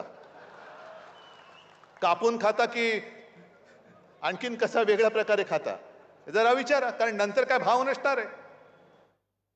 आज तुम्ही माझ्या शेतकऱ्याच्या कांद्याला भाव देत नाहीत, मालाला भाव देत नाही, उद्या ही जनता तुम्हाला भाव देणार नाहीये, अजिबात देणार नाही. आणि आजच एक पत्रकाराने माझी मुलाखत घेतली. त्याने मला विचारलं काय होणार, किती जागा जिंकाल तुम्ही महाराष्ट्रात. म्हटलं 48च्या 48. आम्ही जुगारासारखे मटक्याचे आकडे नाही लावत किती येतील आणि कोणते येतील, आमच्या सगळ्याच्या सगळ्या येणार. त्याला असं कसं, म्हटलं आत्मविश्वास पाहिजे. जेव्हा एखादं युद्ध होतं त्या युद्धामध्ये तलवार हातामध्ये पाहिजे, मनगट घट्ट पाहिजेच, पण मनगटात तलवार येण्याच्या आधी मन घट्ट असायला पाहिजे. माझं मन घट्ट आहे म्हणून मी यांना गाडायला उभा आहे. मन पाहिजे घट्ट, नाहीतर उपयोग काय. तलवार दिले पण फिरवू का. आणि हे जे फेकट जनता पक्ष मी म्हणतो ते यांनाच म्हणतो. जितेंद्र आता तुम्ही ती नोटीस फाडली, 4 तारखेनंतर बघा आपण यांनाच फाडून टाकू. आज मी ठाण्यामध्ये आलेलो आहे. हे ठाणं शिवसेनेचं आहे, माझ्या शिवसेनेचं हे ठाणं आहे. आणि असं काही नाही की मी आजच ठाण्यात आलोय. अगदी पहिली महापालिका, पहिली पालिका ही सुद्धा जेव्हा ठाणेकरांनी, म्हणजे मी ठाणेकरांचा ऋणी आहे आणि शिवसेना प्रमुखांनी सुद्धा तुम्हाला साष्टांग दंडवत घातला होता तेव्हा, कारण 67-68 साल असेल. पहिल्या प्रथम विजयाचं माप कोणी जर का शिवसेनेच्या पदरात टाकलं असेल ते माझ्या ठाणेकरांनी टाकलेलं आहे. आणि मला आठवत आहे की 2012च्या महापालिका निवडणुका फेब्रुवारीमध्ये झाल्या. शिवसेना प्रमुखांची तब्येत एकदम काही ठणठणीत नव्हती, पण मला त्यांनी सांगितलं की उद्धव मला 2 सभा घ्यायच्याच आहेत. म्हटलं कुठे घ्यायच्या. एक शिवाजी पार्कवर तर घ्यायचीच आहे मला, आणि दुसरी म्हणाले माझ्या ठाण्यात मला घ्यायची, मला ठाणेकरांना भेटायचंय. हे एवढं इतक्या वर्षाचं नातं. आणि पहिल्या निवडणुकीमध्ये मला आठवत आहे ठाणं तेव्हाचं वेगळं होतं. अगदी तेव्हा आपले पहिले नगराध्यक्ष ठाणेकरांनी निवडून दिले होते. मग सतीश प्रधान, मोदा जोशी, प्रकाश परांजपे सगळी मालिका आपल्याकडे होती. आणि मी माझ्या माबरोबर ठाणे आज शहर झाले, पण प्रचाराला बैलगाडीतून सुद्धा फिरलेलो आहे. तेव्हा यांना दाढी सुद्धा फुटली नसेल. अक्कलदाढ तर नव्हतीच तेव्हाही नाही आणि आत्ताही नाहीये. पण काय शेफारले. मला दुःख काय गोष्टीचं होतं की तुम्हाला मी काय दिलं नव्हतं. सगळं जे देता येणं शक्य होतं ते सगळं त्यानं दिलं होतं. आणि जितेंद्र साक्षीदार आहेत. जितेंद्र त्या मंत्रिमंडळात माझे सहकारी मंत्री होते. जितेंद्र तुम्ही एकदा सांगा की त्यांचं काय कौतुक आपण करत होतो. सगळं दिलं होतं. एक तरी मुख्यमंत्री असा दाखवा की ज्याने नगर विकास खातं त्या कोणाला दुसऱ्याला दिलं होतं. मी दिलं होतं. नगर विकास खातं दिलं होतं. त्याच्या आधी MSRDCचं सगळं दिलं होतं. एवढी शेवटी त्यांची भूक वाढली, भस्म्यारोग झाला की त्यांना जे दिलं ते सुद्धा कमी पडायला लागलं. आणि मग जेव्हा माझं ऑपरेशन झालं होतं, खरं मी शिवसैनिकांवरती विसंबून आज सुद्धा तुमच्याच जोरावरती मी लढतोय. तुमचाच जोरावरती. म्हणजे सगळ्यांना जो प्रश्न पडलेला आहे की अरे याचा पक्ष चोरला, आम्ही चिन्ह काढून घेतलं तरी हा उद्धव ठाकरे उभा कसा काय. कारण ते माझं ही ताकद कागदावरती आहे. खरी ताकद माझी समोर आहे. आणि जेव्हा शिवसेना सांभाळायला पाहिजे होती तेव्हा तुम्ही शिवसेना विकलीत, गद्दारी केलीत.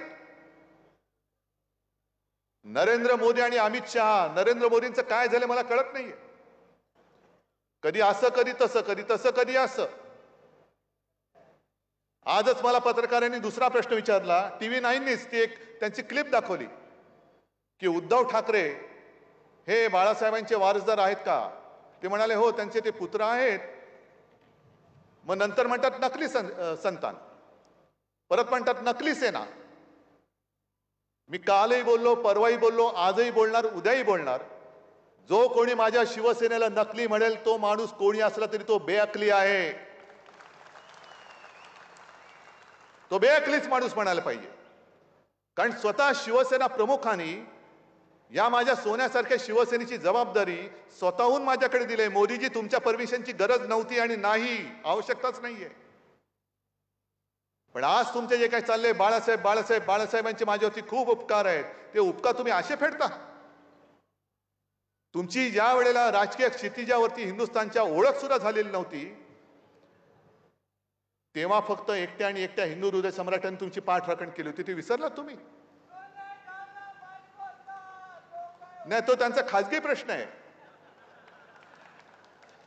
पण आज भाजपची जी हालत झाली, मला इकडे सुद्धा काही भारतीय जनता पक्षाचे अस्सल भारतीय जनता पक्षाचे कार्यकर्ते आले असतील किंवा चॅनलच्या माध्यमातून बघत असतील, त्यांना मला विचारायचे तुम्हाला तरी हे मान्य आहे काय. RSSचे जे कार्यकर्ते आहेत त्यांना सुद्धा मला विचारायचे. कारण RSS एका वेगळ्या विचारधारेतनं निर्माण झालेले ते विचार तुम्हाला कोणाला आम्हाला पटोत न पटोत, पण स्वतः अविवाहित राहून वेळ प्रसंगी कुटुंबाकडे दुर्लक्ष करून, म्हणजे त्रिपुरामध्ये जे भाजपा जिंकला होता तेव्हा एक ते नाव समोर आलं होतं. त्यांना मी घरी बोलवून विचारलं की तुम्ही काय केलं. मला म्हणाल काय सांगायचं उद्धवजी, माझ्यावरती जबाबदारी दिली आणि आम्ही त्रिपुरामध्ये गेलो तेव्हा आम्ही भाजपवाले म्हटल्यानंतर लोक कुत्र्याच्या मागे लागावे तसे आमच्या मागे लागायचे, पळवून लावायचे. तरी देखील आम्ही पाय रोवून उभा राहिलो आणि आम्ही जिंकलो. मग त्या सगळ्यांना मला विचारायचंय की याजसाठी केला होता का अट्टहास. की आज तुम्ही जे निष्ठावंत भाजपा आहे कुठे. मोदीजी तुम्ही नकली सेना म्हणताय पण तुमचा भाजपा त्याच्यामध्ये नकली झालाय. सगळे आयात भाडोत्री सगळे तुम्ही, आमची मुलं तुम्ही घेतलेली आहात. मध्ये ते जे काय बोलले होते की काँग्रेस सत्तेवर आली तर ज्याची मुलं जास्त आहेत त्याला तुमची संपत्ती वाटून टाकतील. अहो तुम्हाला राजकारणामध्ये पोरं होत नाही त्याच्यात आम्ही काय करू. आमचा काय दोष येतो. मग तुम्ही गद्दारी करून दुसऱ्याची पोरं घेता. बरं तुमच्याकडे पोरं नाही आहेत म्हणून आमचे गद्दार घेतले, तुमच्याकडे नेते नाहीत म्हणून ते घेतले, उमेदवार सुद्धा तुमच्याकडे नाहीये. काय झालं असतं इकडनं एखादा चांगला भाजपचा कार्यकर्ता दिला असता तर लढाईला मजा तरी आली असती. द्यायचा होता भाजपचा कार्यकर्ता. का भाजपकडे कार्यकर्ते नाहीयेत. पण तुम्ही एवढ्या खस्ता खाल्ल्या, एवढी मेहनत केली आणि गद्दारांच्या सतरंजा उचलायला तुम्हाला तुमचं नेतृत्व लावतंय. ह्याच्यात तुमचं आयुष्य घालवतंय फुकट. मग जसं मोदी मला डोळा मारतायत तसं मी त्यांना सांगतोय की तुम्ही जे पक्ष तुमचा विकणार आहेत त्यांच्या नादी लागू नका. या हिंदुत्वाचा विचार आहे ना, या माझ्यासोबत या भाजपवाले जे अस्सल भाजपवाले आहेत, अस्सल जे संघाचे कार्यकर्ते आहेत, नेऊ आपण आपला हिंदुत्वाचा झेंडा पुढे. आणि हिंदुत्व भाजपच्या हिंदुत्वासारखं नाहीये. भाजपचं जे हिंदुत्व आहे ते घर पेटवणारं हिंदुत्व आहे आणि आपलं शिवसेनेचं हिंदुत्व हे घरातली चूल पेटवणारं हिंदुत्व आहे. हा फरक आहे, हा फरक आहे मोठा. एक हे घेऊन जाऊ, कागद उडतील उगाच. हा मोठा फरक आहे. म्हणजे झालंय असं की आजपर्यंत गेल्या 2 निवडणुकांमध्ये असं कधी झालं नव्हतं.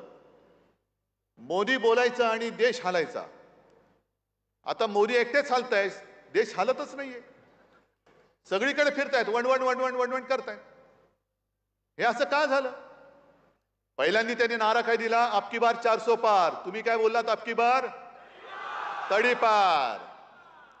मग त्याच्यानंतर मध्येच त्यांनी काय काढलं? घराणेशाही. मी उभा राहिलो, मी आहे घराणेशाहीचा पाईक.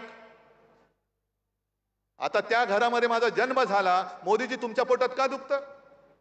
मला माझ्या आई वडिलांचा अभिमान आहे आणि मी तयार आहे. माझ्या आधीच्या 7 पिढ्यांचा इतिहास मोदीजी मी सगळ्यांसमोर सांगायला तयार आहे. तुम्ही तुमच्या 7 पिढ्यांचा इतिहास सगळ्यांसमोर सांगा. पण एका बाजूला तुम्ही घराणेशाहीचा उद्धार करता. मगाशी डोंबिवलीला गेलो होतो, तिकडे घराणेशाहीमध्ये त्या गद्दाराच्या पोराला कसं काय उमेदवारी दिली तुम्ही? घराणेशाहीचा तुम्हाला जर का एवढा तिटकारा आहे तर गद्दारांची घराणेशाही चालते. मग गद्दारांची घराणेशाही चालत असेल तर शिवसेना प्रमुखांची तर सोडूनच द्या. ज्या व्यक्तींनी महाराष्ट्रामध्ये भारतीय जनता पक्ष वाढवण्यासाठी खस्ता खाल्ल्या त्या प्रमोद महाजनच्या मुलीला पूनमला तुम्ही मुंबईमध्ये उमेदवारी का नाही दिली? काय गरज होती? का कापलं तिची उमेदवारी? काय तिची चूक काय आहे? तिच्यात कमी काय आहे? हे मोदीजी सांगा ना. तुम्ही उद्या येताय ना मुंबईत, सांगा. मी तुम्हाला जाहीर आव्हान देतोय की तुम्ही आमच्या प्रमोदजींच्या मुलीची उमेदवारी का कापलीत? काय कारण आहे? म्हणजे तुम्ही म्हणाल त्या दिशेने आम्ही जायचं आणि आता त्यांनी ते घराणेशाहीचं झालं. मग परत सुरू झालं हिंदू मुस्लिम हिंदू मुस्लिम हिंदू मुस्लिम हिंदू मुस्लिम. तुम्ही एक काहीतरी दिशा तर ठरवा. कालपर्यंत तुम्ही मुसलमानांना शिव्या घालत होतात. अचानक तुम्हाला साक्षात्कार झाला की मी लहान असताना मुस्लिम कुटुंबासोबत वाढलेलो आहे. आहेत का कोणी मुस्लिम इकडे? आलेत? आहेत ना. मी म्हणे ते ताजियाच्या मिरवणुकीत खालून गेलेलो आहे. ईदला आमच्याकडे स्वयंपाक व्हायचा नाही, आमच्याकडे मुस्लिम कुटुंबियांकडनं जेवण यायचं. मग मोदीजी ते जे काही जेवण यायचं त्याच्यामध्ये तुम्ही आज ज्याच्यावरती बंदी घातली ते पण होतं का? ते पण तुम्ही खाल्लेत का? कारण अमित शहा आज बोललेत कुठेतरी की मोदीजींना म्हणजे संपूर्ण देशाचे प्रश्न एका बाजूला, मोदींना तिसऱ्या वेळेला का पंतप्रधान करायचं? तर जे गोहत्या करतील त्यांना आम्ही उलट टांगून सरळ करू. अरे मग सरळ करायचं तर उलट कशाला करतं? ते सरळच आहेत ना. म्हणजे आधी उलट टांगायचं मग सुलट करायचं, हेच खेळ खेळायचे. मग 10 वर्ष तुम्ही काय करत होता? गोहत्या बंदी तुम्ही म्हणताय. आता तिसऱ्या वेळेला मोदींना फक्त जो गोहत्या बंदी करेल त्याला आम्ही उलटा टांगून सुलटा करू, एवढ्यासाठी देशाच्या पंतप्रधानाचं काम नाहीये. तुम्ही गोमाता माना जरूर माना, पण त्याच्या आधी माझ्या मातेच्या आरक्षणाचं काय ते तुम्ही मला पहिलं सांगा. आणि तुम्ही आम्हाला सावरकरांमधनं जे प्रश्न विचारता, जा वाचा सावरकरांचे चरित्र वाचा आणि सावरकरांनी गायीबद्दल काय लिहिलेलं आहे हे विचार तुम्हाला मान्य आहेत का? हे मोदीजी तुम्ही उद्या सांगाच. काय लिहिलंय सावरकरांनी गायीबद्दल? तुम्ही गायीबद्दल का बोलता? महागाईवरती का नाही बोलत? महागाईने सगळे त्रस्त आहेत, जनता आक्रोश करते. पण त्याच्याबद्दल 25 सभा मोदींनी महाराष्ट्रामध्ये घेतल्या, पण या 25 सभेमध्ये मोदींनी महागाईचा म तरी बोलले नाही? बोलले. मग भीती कसली दाखवतायत? मुसलमान काय करतील? मुसलमान आलेत ना आमच्यासोबत, आलेत आमच्यासोबत. पण आता भाजपचं कसं झालेलं आहे की एखादं मूल जर रडायला लागलं तर त्याला भूक लागलेली असते म्हणून रडते. नाही, भूकेला अन्न नाही द्यायचं, त्याला भूताची भीती दाखवून झोपवायचं. आता ते मूल रडते, त्याच्या पोटामध्ये अन्नाचा कण नाही. 10 वर्ष तुम्ही तुमचे सगळे बँक अकाउंट सगळे फुगले, पण त्याच्या पोटामध्ये अन्नाचे 2 घास गेलेले नाहीयेत. तो भुकेने कळवळतोय, भुकेने रडतोय. बघ भूत येईल. हे काय, कोणता हा देश आहे? कोणत्या देशात आपण राहतोय? साधी गोष्ट आहे. तरी बरं झालं तुषारजी, तुम्ही आज आमच्या व्यासपीठावरती आला. मी तुमचं स्वागत करतोय. कारण मी जे बोलतोय तुमच्या समोर बोलतो. चूक असेल तर तुम्ही इथेच सांगा मी चूक बोलतोय. तुम्ही आज किती वर्ष महाराष्ट्रात राहतात मला माहिती नाहीये, पण जे मी बोलतोय तळमळीने, उद्या इंडिया आघाडीचं सरकार आल्यानंतर गुजरातचं जे हक्काचं असेल ते आम्ही देऊच. गुजरातबद्दल माझ्या मनात आकस नाही. गुजरात सुद्धा माझाच आहे. पण मोदीजी, तुम्ही माझ्या महाराष्ट्राच्या तोंडातला घास काढून जो गुजरातला देताय तो मी कदापि सहन करणार नाही. हे मी तुम्हाला जाहीर सभेत सांगतोय. कदापि नाही. सगळे तुम्ही माझ्या महाराष्ट्राची हक्काची रोजी रोटी तुम्ही गुजरातला घेऊन जाताय. काय महाराष्ट्राने पाप काय केले? आणि हा आम्ही प्रश्न विचारल्यानंतर, हा मुद्दा घेतल्यानंतर त्या मुद्द्याला उत्तर नाहीये. मग फडणवीस काय म्हणतात, गुजरात काय पाकिस्तानात आहे काय? मग देवेंद्रजी, माझा महाराष्ट्र काय अफगाणिस्तानात आहे? हा, गुजरात पाकिस्तानमध्ये नाही मला माहिती आहे, पण महाराष्ट्राने काय तुमचं घोडं मारलंय? तुमचं घोडं आम्ही अडवलंय. तुमचं वारू जे उधळलं होतं 400 पार, तो घोडा नव्हताच, ते खेचर होतं, ते आम्ही अडवलं. Go back. जा, महाराष्ट्रातनं जसे उद्योगधंदे नेले ना, हे खेचर सुद्धा घेऊन जा. आमची नेलेच आहेत ना 40 जण, ते सुद्धा घेऊन जा सुरतेला. हे सुद्धा घेऊन जा घेऊन. सगळं गुजरातला आणि गुजरात आणि संपूर्ण देशामध्ये मोदीजी तुम्ही भिंत उभी करताय. ही भिंत हे पंतप्रधानाचं काम नाहीये. तुम्ही देशाचे पंतप्रधान आहात. आज शरम एका गोष्टीची वाटते की काल माझी सुद्धा सभा नाशिकला होती, दुसऱ्या बाजूला मोदींची सभा होती नाशिक जिल्ह्यात, आणि त्या जिल्ह्यामध्ये कांद्याचा प्रश्न बिकट आहे. गुजरातची कांदा निर्यात बंदी उठवून टाकली, पण महाराष्ट्राची कांदा निर्यात बंदी अजूनही तशीच आहे. थोडीफार इकडे तिकडे करतात, त्याच्यावरती टॅक्स लावतात. महाराष्ट्राचा कांदा उत्पादक तुमचा काय शत्रू आहे? पण त्या सभेत हे असंच काहीतरी हिंदू मुसलमान बोलायला लागल्यानंतर समोरनं शेतकऱ्यांनी घोषणा दिल्या कांद्यावरती बोला, त्याला पकडून पोलिसांनी बाहेर नेलाच. पण मोदीजींनी काय केलं, घोषणा द्यायला लागले, भारत माता की जय, भारत माता की जय. मग मला मोदीजींना विचारायचंय, मोदीजी तुमची भारत माता नेमकी आहे कुठे? तुमची भारत माता आहे कुठे? ही माझी भारत माता माझ्या समोर बसलेली, ही माझी भारत माता आहे. भारत माता म्हणजे आहे तरी काय? हे इकडे चित्र आहे, ते भारत मातेचं चित्र आहे. काय भारत माता फक्त चित्रामध्ये? माझी भारत माता समोर जिवंत तुमच्याकडनं अपेक्षा करते, आक्रोश करते. शेतकरी आक्रोश करतायत, महिला आक्रोश करतायत. गुजरात जर का पाकिस्तानमध्ये नसेल तर काय मणिपूर पाकिस्तानमध्ये? मग तिथे ज्या काय महिलांच्या धिंड्या काढल्या गेल्या ती भारत माता नाहीये. नुसतं आपलं काहीतरी राष्ट्रीयत्वाचं प्रेम आणायचं. अहो मोदीजी, तुमचे सगळे जण हे स्वातंत्र्य लढत होते कुठे? आणि भारत मातेचं प्रेम तुम्ही आम्हाला शिकवता. आम्ही जनतेमध्ये जेव्हा जातो, एकतर हे जेव्हा फिरतात संपूर्ण लवाजमा असतो यांच्याबरोबर.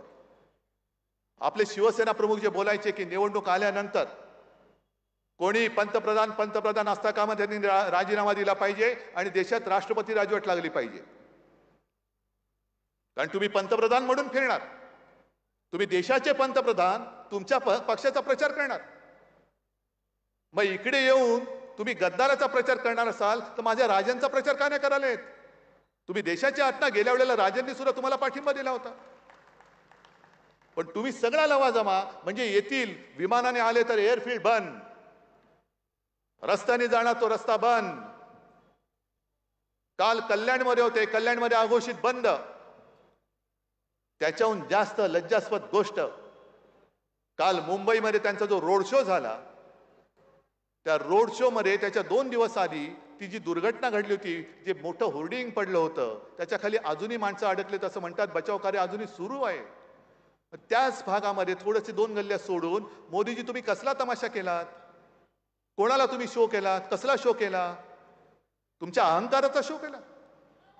एवढी निर्दयता तुमच्यात आली कुठून? आणि त्याहीपेक्षा भयंकर आणखीन अचानक मेट्रो बंद करून टाकल्या, अचानक तिथले रस्ते बंद करून टाकले. तिथल्या महिला सुद्धा अशा चिडल्या, त्या म्हणाल्या आम्ही काही झालं तरी यांना मत नाही देणार, आता अजिबात देणार नाही.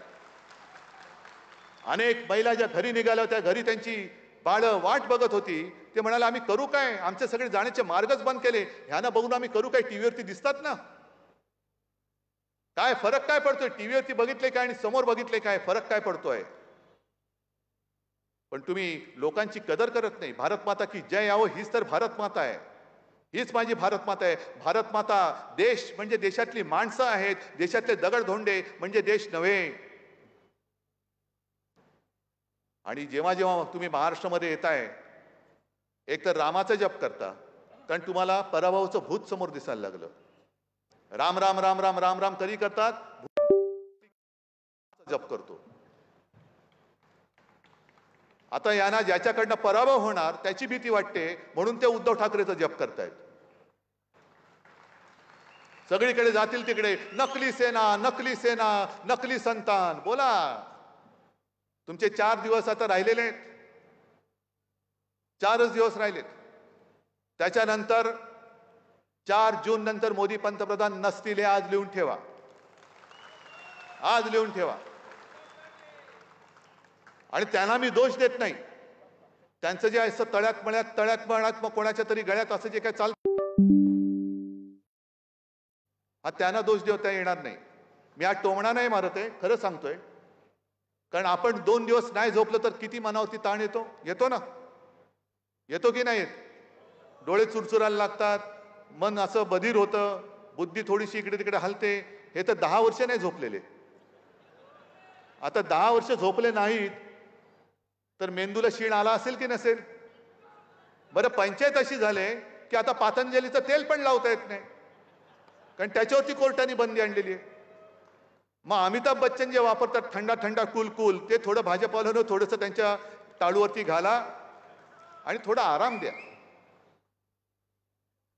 हे शिवसेना म्हणे काँग्रेसमध्ये विलीन होणार, तुम्हाला कोणी सांगितलं? आम्ही 25-30 वर्ष भाजपासोबत राहिलो, काय भाजपामध्ये विलीन झालो? पवार साहेब जे बोलले ते पवार साहेबांचा तो जो काही उल्लेख होता तो त्यांनी त्यांच्या विचाराने वेगळ्या यांनी केला होता. सगळे छोटे प्रादेशिक पक्ष. पण मला चिंता आहे ती भारतीय जनता पक्षाची आहे. कारण 4 जून नंतर यांचं सरकार राहत नाही. 5 तारखेलाच भाजपा फुटेल पहिला. आणि मोदीजी तुम्ही शब्दाचे पक्के असाल तर 2 वर्षानंतर तुम्ही 75 वर्षाचे व्हाल तेव्हा तुम्ही राजकारणातून निवृत्त होणार. आमच्या इंडिया आघाडीकडे खूप चेहरे आहेत. तुम्ही जे म्हणता ना की दरवर्षी हे पंतप्रधान बदलतील, अहो म्हणजे याचा अर्थ तुम्ही मान्य केले की आम्ही सत्तेवरती येतोय. आमच्याकडे खूप चॉईस खूप आहे. पण भाजपाचा आता प्रश्न आहे. भाजपला आता कळलंय की मोदींचं नाणं चालत नाही, आता पर्याय द्यायचा कोण? ऐन वेळेला आता चेहरा बदलता येत नाही. मग मोदीजी 75 वर्षाचे झाल्यानंतर झोळी अडकून गेले, मग भाजपाच्या पदरात धोंडे. भाजप काय करणार? त्याच्यामुळे हे सगळं असं जे विचित्र चाललेलं आहे, हा विचित्रपणा आता आपल्याला थांबवावा लागेल. इथे जी काय गुंडागर्दी चाललेली, मला मागे कोणतरी बोललं की इकडे कोणतरी काय ती गोल्डन गँग होती. महापालिकेमध्ये सुद्धा भ्रष्टाचार. एक तर ठाणा महापालिका तर लुटलीच. मध्ये बातमी आली होती की महापालिकेच्या तिजोरीत फक्त 10 कोटी रुपये राहिलेले आहेत. म्हणजे कर्मचाऱ्यांचा पगार द्यायला आता पैसे नसतील. मुंबई महापालिका ते ओरबाडून खातातच आहे. त्यांचे सगळे मित्र हे तुम्हाला माहिती आहेत कोण कोण आहेत. हे सगळे ओरबाडून खात आहेत. म्हणजे एका गोष्टीचा मला अभिमान आहे किंवा होता की शिवसेनेच्या हातात मुंबई महापालिका होती. ती आतापर्यंत महापालिका विसर्जित होईपर्यंत 2012 साली 640 कोटीच्या तुटीमध्ये असलेली मुंबई महापालिका आतापर्यंत आपण 90,000 कोटीच्या प्लसमध्ये आणून दाखवली होती. 90,000 कोटीच्या ठेवी ठेवल्या होत्या. मग मोदीजी आले, आपलं सरकार पाडलं. मोदीजी आले आणि म्हणाले की एफडी में रखकर विकास नहीं होता जी, वो मेरे मित्रों के जेब में जाना चाहिए पैसा. सगळं आता तुम्ही चांगली आठवण करून दिली. अचानक त्यांना साक्षात्कार काय झाला? ये राहुल गांधी अब अडानी अंबानी पर क्यों नहीं बोल रहे?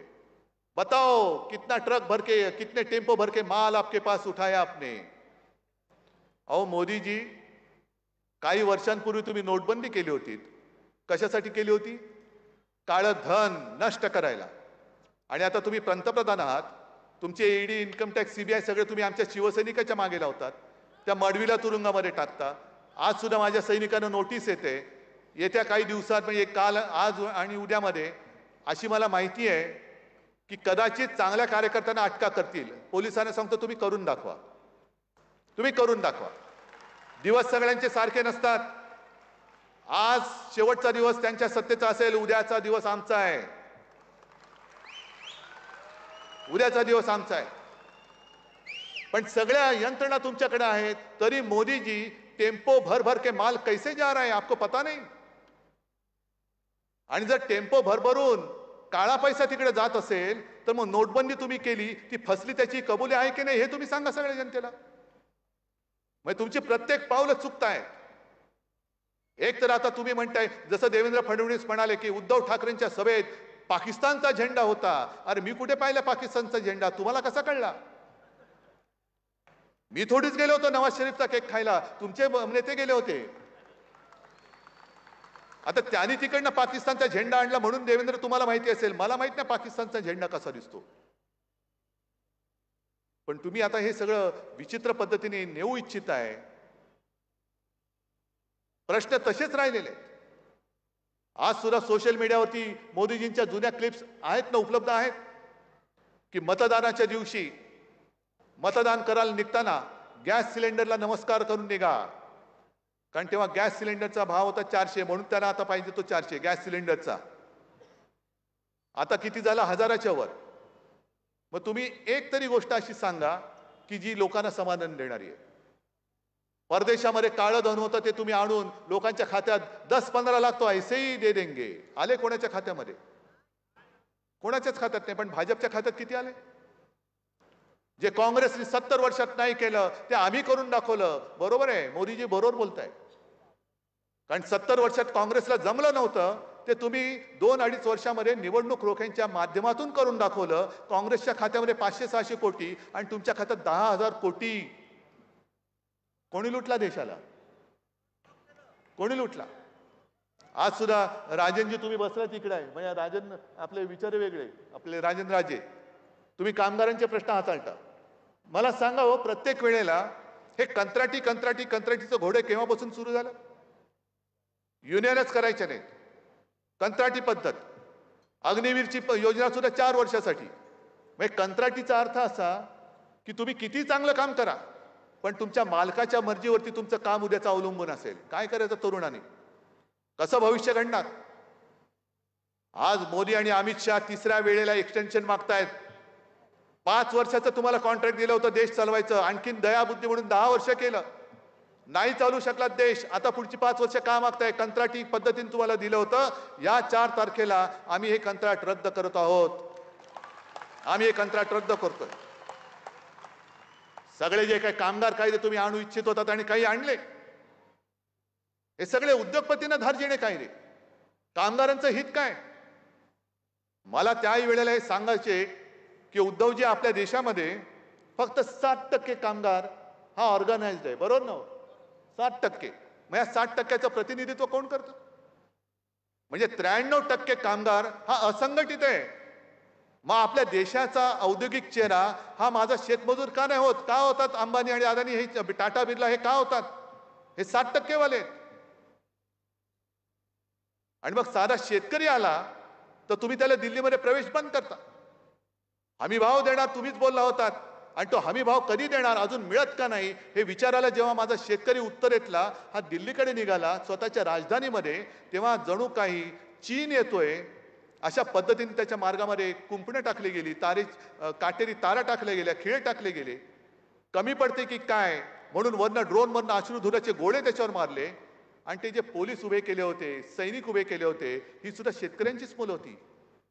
त्या मुलांना त्याच्या बापावरती बंदूक रोखून तुम्ही उभं केलं होतं. हे काय आम्ही नुसतं उघड्या डोळ्याने बघत बसायचं? शेतकऱ्याला तुम्ही येऊ देत नाही, पण अदानी आल्यावर ते ताडकन उठून उभे राहता. मग कसला तुमचा कामगार आणि कसलं तुमचं सगळं काय? हे सगळे तुमचे जे काही खोटी अश्रू आहेत हे आता पुरे झाले. परवा त्यांनी अर्ज भरताना जे सांगितलं कि 2014 में मैं यहां आया तो मुझे ऐसे लगा कि गंगा मां ने मुझे बुलाया है. अब 2024 में मैं त्यांना गदगदून आलं. ऐसा लग रहा है कि गंगा मां ने मुझे गोद ले लिया है.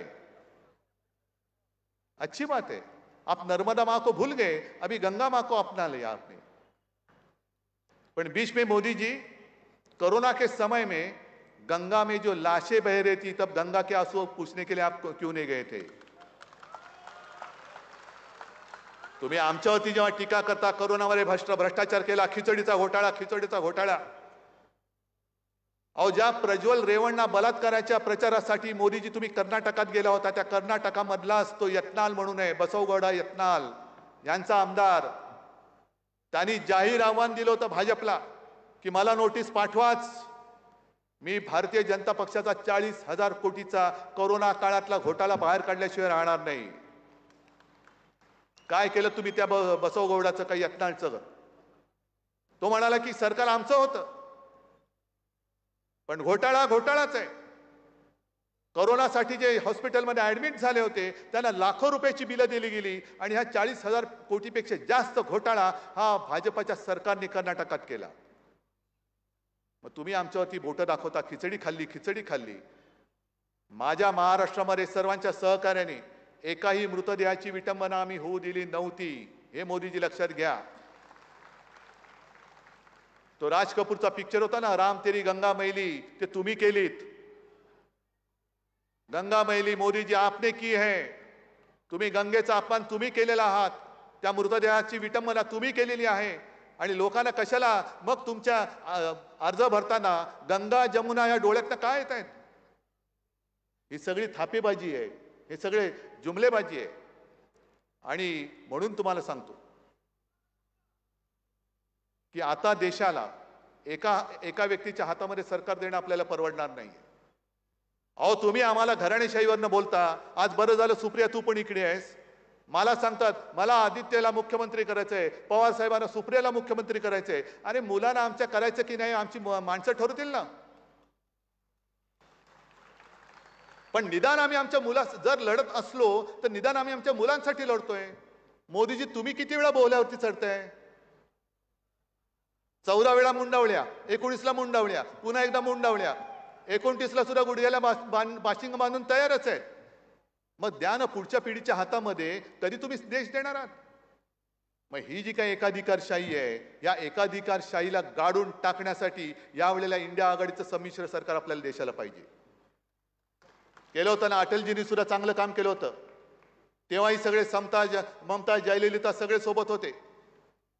आता सुद्धा सगळे आम्ही एकत्र आलेलो आहोत आणि उत्तम काम नरसिंहरावांनी पण केलं होतं, मनमोहनजींनी पण केलेलं, अटलजींनी पण केलेलं. ही सगळी सरकार संमिश्र सरकार होती. पण जेव्हापासून हुकुमशाही सारखी वाटचाल तुमची सुरू झाली तेव्हा आता आम्हाला डोळे उघडून तुम्हाला हटवण्याखेरीज दुसरा पर्याय राहणार नाहीये.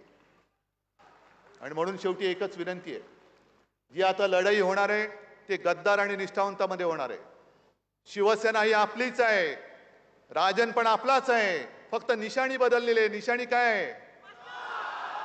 ठाणेकर मशाल हातात घेऊन गद्दारी जाळणार आहेत, गद्दारीची पाळं मुळं इकडनं उकरून टाकणार आहेत. मग फक्त हात वर करून एकदाच फक्त आपला जय भवानी जय शिवाजी बोला. जय भवानी जय शिवाजी, जय हिंद, जय महाराष्ट्र. छोटासा प्रवेश या ठिकाणी होईल. भाजपा मंडळ महामंत्री दिघा नवी मुंबईचे सोनूराम यादव हे भाजपचे महामंत्री शिवसेना उद्धव बाळासाहेब ठाकरे या पक्षामध्ये जाहीर प्रवेश करत आहेत. असंख्य कार्यकर्त्यांसोबत आणि शिवा संघटना प्राध्यापक मनोहर धोंडे यांनी सुद्धा जाहीर पाठिंबा इथे जाहीर केलेला आहे.